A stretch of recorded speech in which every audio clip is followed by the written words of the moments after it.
সে কিন্তু মরে নাই, জেলখানায় আছে, সবাই জানে লোকটা বাঁচিয়ে আছে, কিন্তু দেখা যায় তারপরেও তার ছেলে মেয়ের ঠিকানা পর্যন্ত আর ঠিক থাকে না।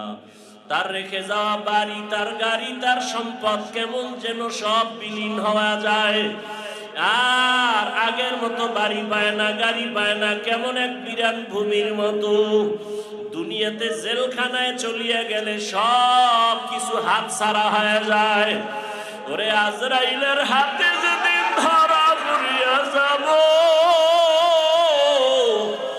ওই দিন আমার ছেলে কোথায়, আমার মেয়ে কোথায়, আমার ভাই, আমার বাড়ি, আমার গাড়ি। ওরে আজরাইল যখন রুহটা ধরিয়া টান দিবে, বান্দা তখন দেখবে ডানেও কেউ নাই, বামে কেউ নাই, সামনে কেউ নাই, পেছনে কেউ নাই, আমি একা। ওরে আমার ঘর দিয়ে সবাই টেনে টেনে নামায়, বলে তাড়াতাড়ি কবরে দাও। আমার আপনজনেরা বলবে লাশ আর আমরা পাহারা দিতে পারবো না।